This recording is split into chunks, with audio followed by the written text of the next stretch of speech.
Welcome to the Chop Shop, y'all. I'm Big Rich. Like always, thanks so much for clicking the link. This comes highly requested, y'all, and I've been wanting to tackle this for a while now. I'm going to be recapping every episode from The Wire, starting with episode 1, season 1, the pilot episode, The Target. Now, I know recapping The Wire is going to be no easy task. Some of these episodes go hard. Some of these episodes are deep. It's life. It's life. Y'all at home know I'm a Wire fanatic, so I'm going to do my best to make y'all proud. The joint might have broke him. I'm going to be highlighting the street side of it as well as the cop side of it. We're trying to hit 100 stacks this year, so if you're enjoying this, make sure you hit that subscribe button. There's no way I can start this episode without highlighting my man Snot Boogie. So, who shot Snot? It's one of the best cold openings in the entire series. Now, Snot got lit up for robbing the weekly dice game. McNulty's talking to Homie, and he finds out that this is something Snot does on a weekly basis. And real spit, McNulty's a little confused. He asks Homie straight up, Miss Snot Boogie always stole the money. Why'd you let him play? For this to be the first quote from the first scene of the first episode just highlights this show's brilliance. Got This America, man. This America, man. Now, episode 1 mainly revolves around D'Angelo Barksdale, the Kingpin's nephew, who's on trial for murder. This brave soul right here, by the name of Gant, takes the stand and points D'Angelo out. I mean, this man had heart. He's right there. For the record, the witness has identified the defendant. To point this brother out in front of every assassin in West Baltimore? I mean, that shit takes balls, y'all. I know I couldn't do it. But real spit, the next witness wasn't risking her life. Nikisha Lyles, homegirl right here, blows up their whole case. He ain't the one that did the shooting. Once McNulty heard that shit, he was out. Congratulated Stringer Bell on a job well done. Nicely done. Nicely done.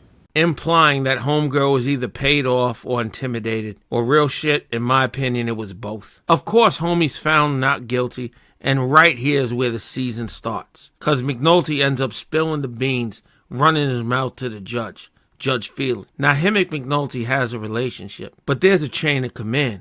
McNulty should have went to his superiors. He basically let the judge know that Avon Barksdale got the projects on lock, and nothing's being done about it. Kinda letting us know the type of character McNulty is. A little snakish, he'll backstab you to get his way, but as his fellow officers would say, homie here is good police. It's also what makes him good police. Now back to the streets. Weebay's driving D'Angelo to see his uncle. Bay is by far the most loyal and deadliest hustler in the Barksdale crew. You ain't had no problem, right? Oh, hell nah.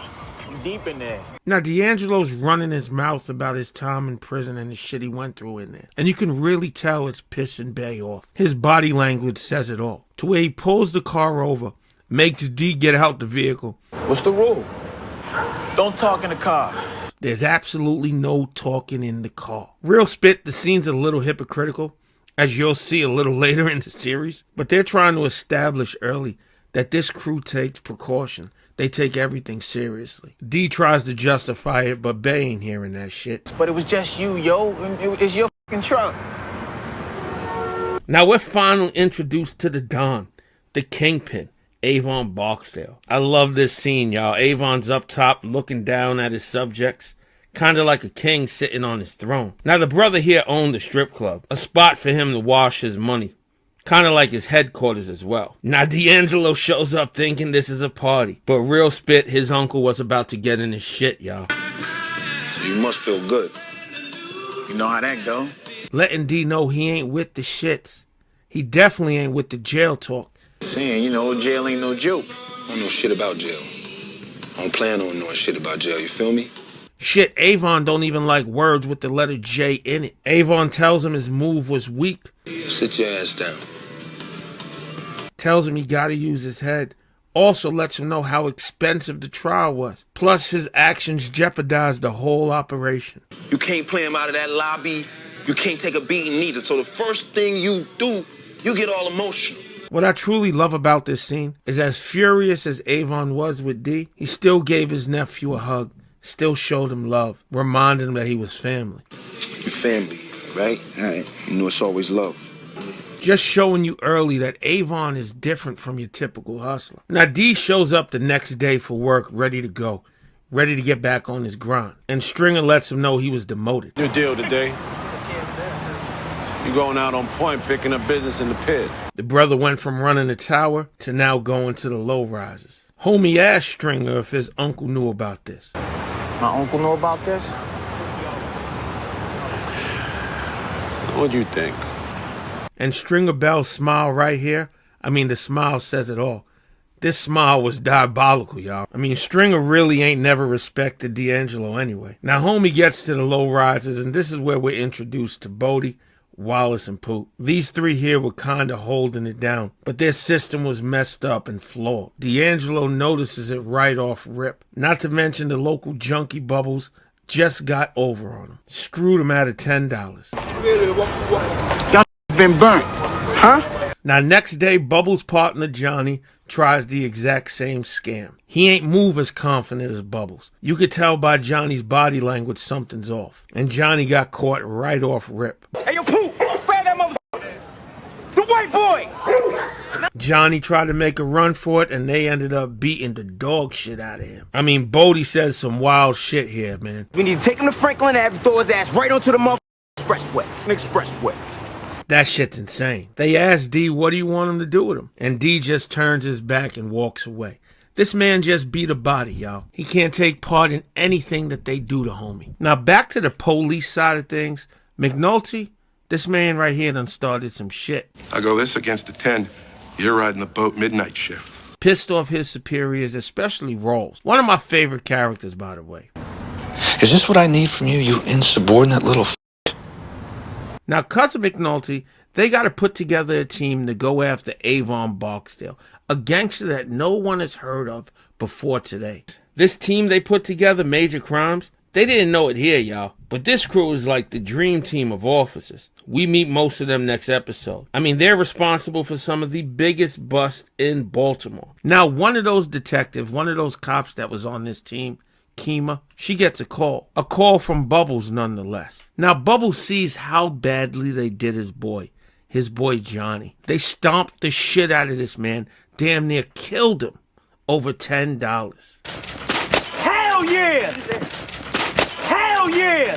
This right here sparked something in Bubbles, made him want revenge. So Bubs basically agrees to go CI again, turn snitch. Bubbles right here becomes one of the most intricate parts of their case. He's just as valuable as any other cop on this crew. Now, the final scene of this first episode, this foul move right here, is what makes Avon Barksdale's crew the target. The fact that D'Angelo Barksdale beat the case, beat the murder, beat the trial, and they still decided to body Gant. I mean, come on, y'all. Get in the comment section. Was it necessary? He's right there.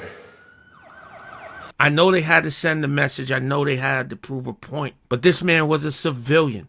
Was it necessary? Now, D'Angelo sees the whole thing from a distance. He's part of the crowd watching. And you can tell by D'Angelo's body language. You can tell by his facial expression, by his eyes. You can tell the brother's hurt. He ain't wanting no part of this. Imagine how guilty this man feels right here, right now. Especially the fact that they beat the case. Oh man, this is such a legendary episode, y'all. Episode 1, Season 1 of the greatest series ever, The Wire. I mean, I hope you guys enjoyed the recap going down memory lane. I'm going to try and pump these videos out every 3 to 5 days. So make sure you hit that subscribe button. Turn notifications on. Also, y'all, if you want to support the channel, I got that membership link available. And please check out some of the other work. It really helps the channel out. We're trying to hit that 100 stack this year. So make sure you hit that red button. And like always, I'm Big Rich.